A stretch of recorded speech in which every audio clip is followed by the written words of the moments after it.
We are basically a team of, we're 5 members on a special ops team. We're tasked with some of the most impossible missions around the world. We were kind of selected from different sections of the military. I happen to be an undercover agent with the CIA.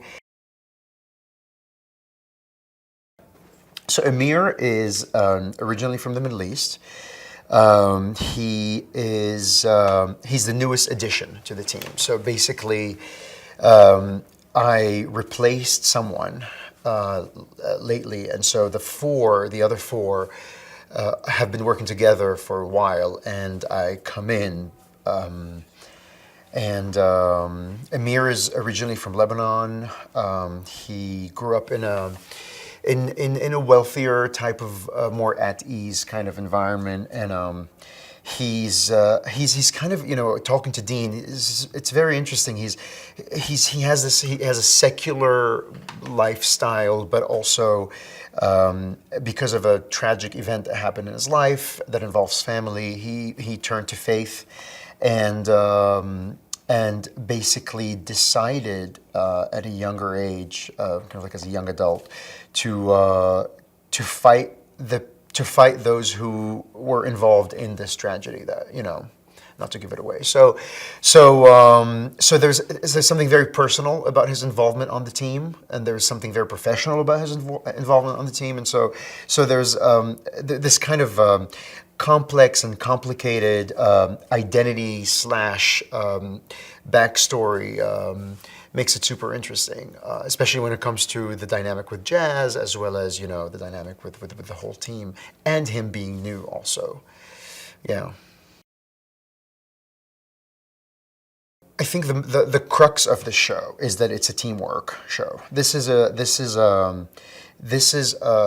collaborative show where the material is written in a way where the mission cannot be accomplished without the specific individual skills of those involved, who are us, as well as those in the D.I.A. who direct us on the missions, because they are the kind of the intelligence eyes, if you want, of what we're doing, and we are on the ground executing. And so Mike Vogel, who plays Adam Dalton, leads the team, but relies heavily on those skills that the members have, and kind of delegates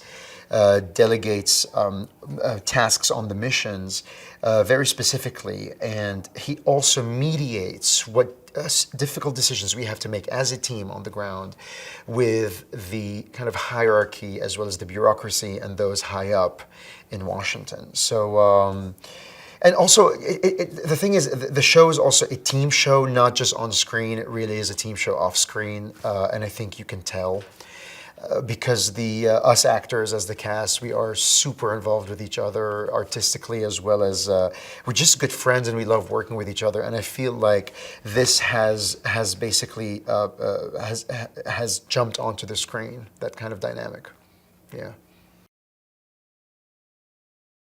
There is a lot of effort being made to honor the reality of the world we are representing, while keeping the entertainment value. Because again, when you're on television, I feel like, the rhythm of real life is not exciting. Something happens over 6 months, say, we compress in 45 minutes, So obviously there are artistic compromises that need to happen so that we can keep the audiences, on the edge of their seats. But when it comes to the actual world of the show, there is a lot of, first of all, there's a lot of, we're really honoring the military specificity of the show. We have a trainer who works with us day and night, as well, not on set only in terms of physical training, skills, how to handle weapons, but also when we are on set, every movement that we are tasked to do or to accomplish, we basically are recreating according to protocol and standard operating procedures. So that's one thing.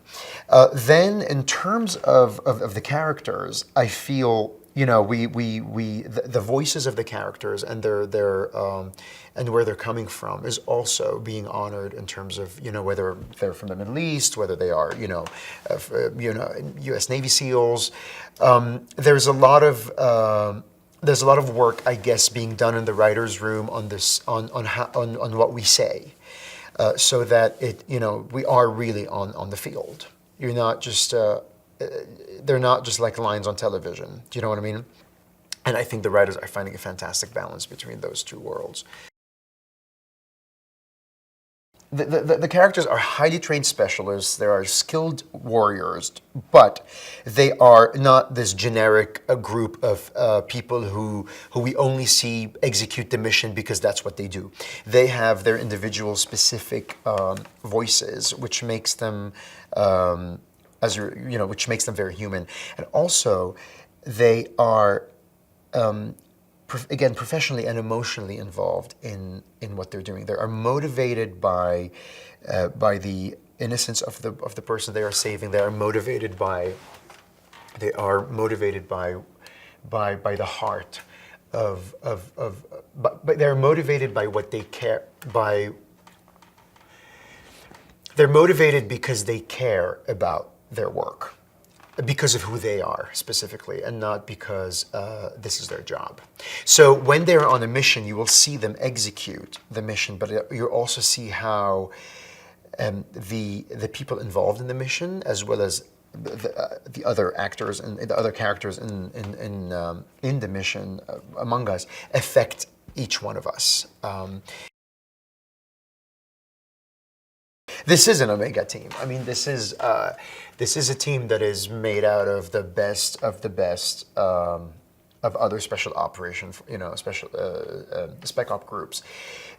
They are, they have been carefully selected, and that does exist. And they usually, in real life, you'll never hear of them.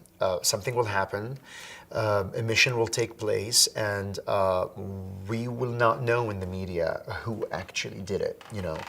We will know someone, someone did it, but a lot of people who work closely with people who are chosen from those, chosen to be on those special operations groups, they actually don't know that these people are on the spec op group.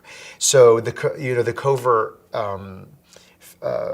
covert aspect to it and the Omega aspect to it is real, and also is very exciting to play because it actually does exist, and at the same time it kind of creates it just amps up the